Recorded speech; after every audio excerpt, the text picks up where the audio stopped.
Hey guys, welcome. Strap yourselves in because this episode I talk about the Snowden Joe Rogan podcast. Joe Rogan had Edward Snowden on, the infamous, notorious whistleblower from 2013. Is he an NSA contractor? Is he a traitor to the United States? Take a listen. You'll find out.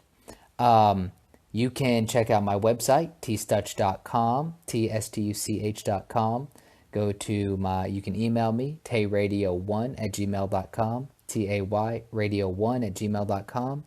Twitter, tstuch1, tstuch1.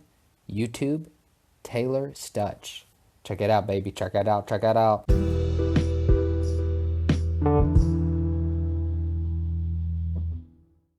So the podcast between Joe Rogan and Edward Snowden was quite interesting, I should say. Boy, I'll tell you what. So what exactly was going on? So in case nobody knows, Edward Snowden is the guy that is, I guess, responsible for the what we would call a leak, or he's a whistleblower, is really what he is. He blew the whistle on NSA surveillance back in 2013. It's actually really funny. Listening to the podcast, I remembered almost exactly what I was doing at the time because it was quite a significant leak. And it was only 2 years after Julian Assange came on the scene.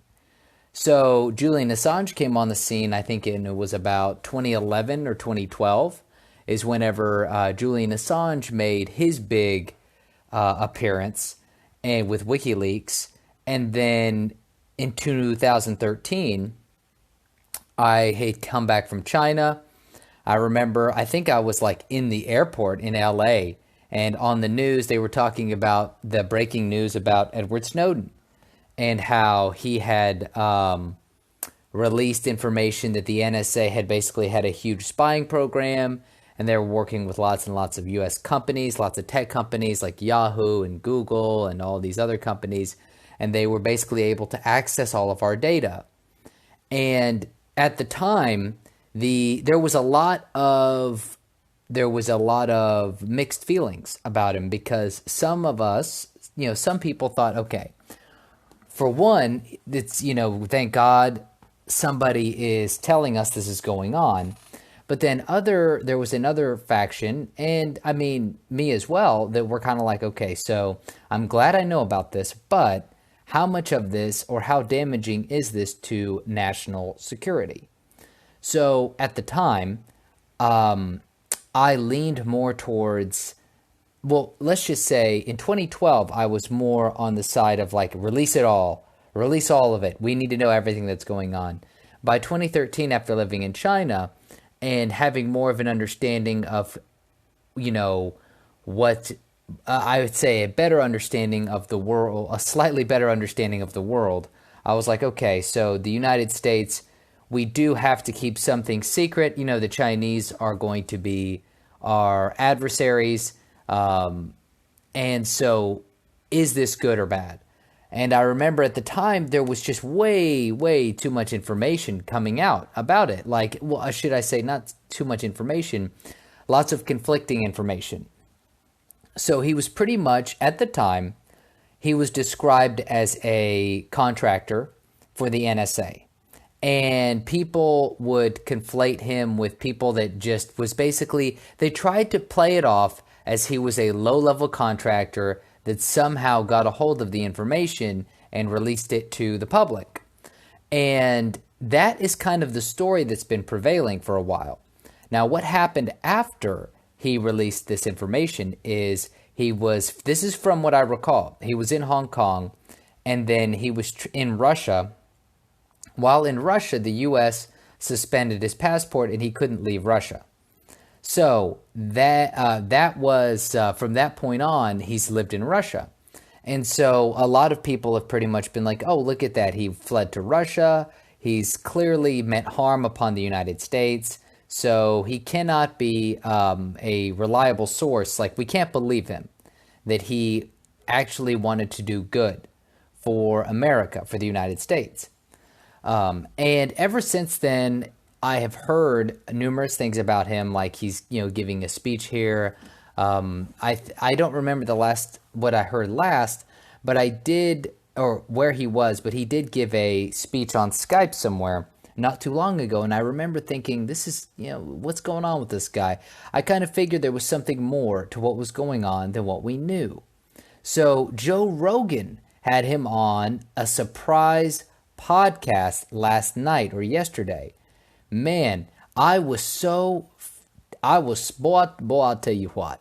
I was so damn surprised to wake up, look at my YouTube account, and see that Joe Rogan had released a podcast with Edward Snowden. I was like, what in the hell is this? And I'll tell you what, Joe Rogan's got to be under some watch after this. I think Joe Rogan's already under watch because he's so popular. But after this, boy, I'll tell you what. They got to be looking at him closely now. So what was said in this damn thing? I'll tell you what was said. Basically, it starts off, Edward he talks a lot of information. And let me go ahead and just give you my assessment of himself. I view him, after this interview, as very credible. Very credible. I was going to say extremely credible. I would say very credible, just because you always have to have a little bit of skepticism. But his story seems very legitimate. There are not, to my knowledge, there's not a lot of holes in his memory and his understanding. He has written a book about it, which he has encouraged everyone to buy. But that's the first thing, is he definitely comes off as he's telling the truth. There's not a lot of missing pieces where you're like wondering, well, how the hell did this happen if you were over here? Or like, there's not a lot of times. I don't know if there was one time in the podcast where he was like, oh, I can't tell you what I was doing because it's top secret. He was pretty much like, this is what I did, then I did this, then I did this. So basically a little bit of background on him. He at times was working for the CIA and the NSA, and he had been in various roles. He had been in contractor roles. He had actually joined the military at one point. He had worked for Dell, selling equipment to the CIA. So he had been in various, assuming he's telling the truth, he had been in various roles throughout the government in the intelligence agencies. He basically, from what I recall, his introduction into that world, it started where he was like a security guard. There's some back information like his schooling and how he got some of his technical training. And when he ended up at being like, he got security clearance, was a security guard at a place where the NSA was working. And, he goes into a lot of detail about his background, but he went from that to getting into the CIA, where he wasn't doing anything crazy. He was doing IT work in the CIA. So he was just making sure that, I guess, servers and things like that were running and shit wasn't breaking down in the middle of the night. And from there, he basically went through various promotions, like he went through different types of work. He traveled around. He said he was in Japan for a while, did an IT gig, just in various areas. And also, he talked about his time where after 9/11, this is before he got too deep into all these other various roles.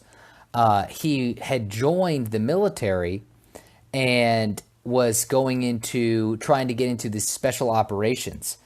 And he went into detail about how he went into the military, was in some special ops training. And while he was in the training, he developed stress fractures all the way up both of his legs, all the way up his shin bones.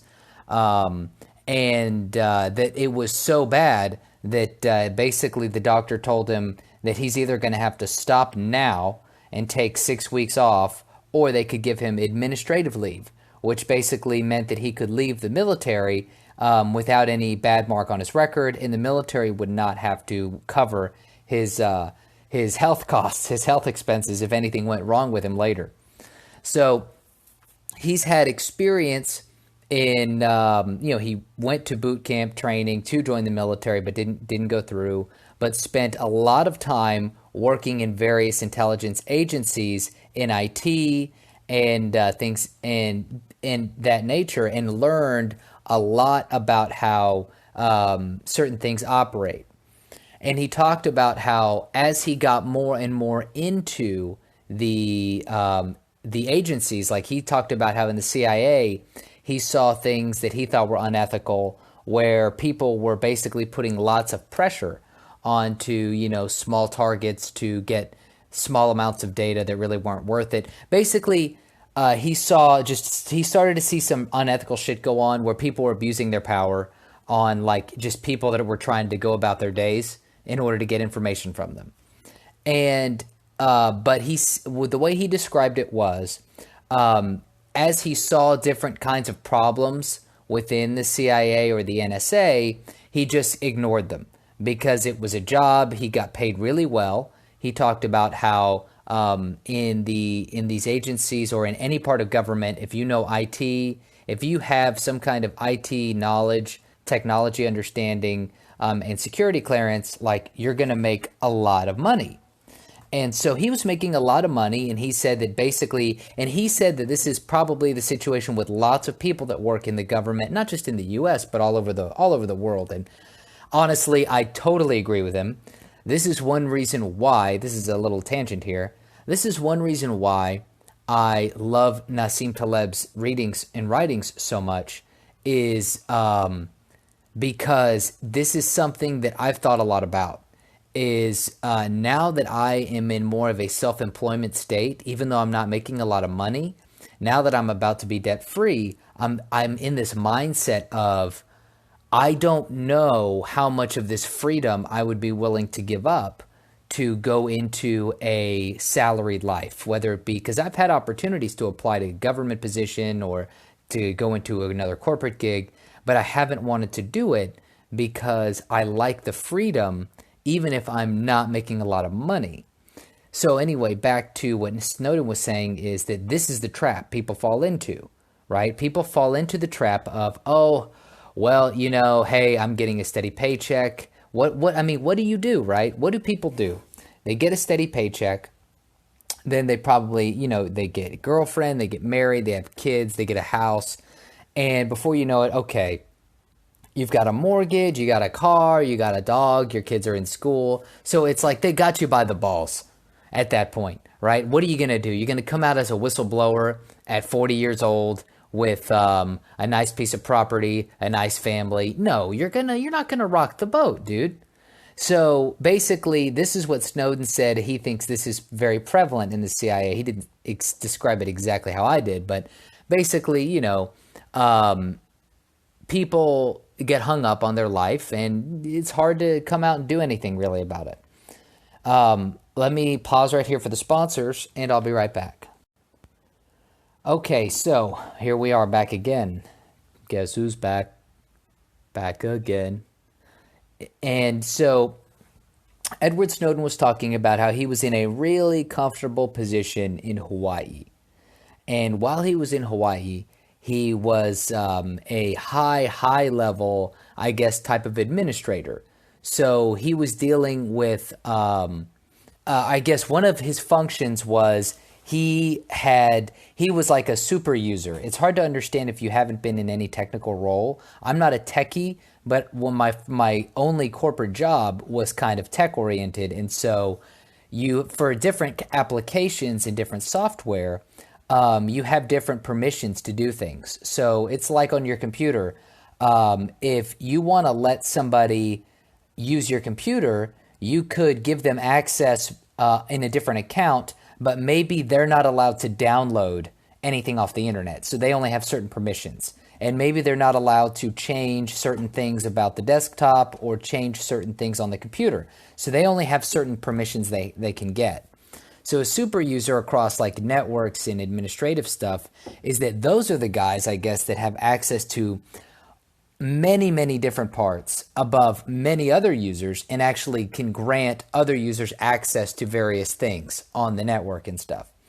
Now, I don't remember exactly what he was doing, but he came across he was doing some kind of search on the network that was pretty standard, and he came across a file that was left on the network by a lawyer about a project or something called Stellar Wind, I believe.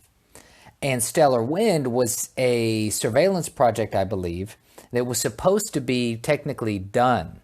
And I guess after, I don't remember exactly all the details from there, but as he did more digging, he eventually found out, he's very, very knowledgeable about a lots of the ins and outs in the history of the surveillance program in the US.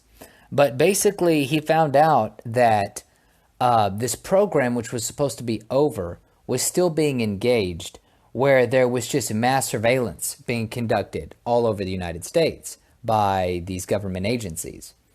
And he knew at some point, he said that it had been building in him for a while, that he, like I mentioned earlier, he had actually said that he wished he had come out with it earlier, come out with the information earlier. But the way he described it was that after 9/11, we had the Patriot Act, and there, as governments started to justify the more and more surveillance programs, basically the head of these agencies, James Clapper, I guess the head of what is it? Not the, it's the something intelligence anyway. Let me actually, I can go ahead and check that right now if my computer will cooperate. So James Clapper, he was the head of he was the intelligence director, national intelligence director. So he was the head over everything.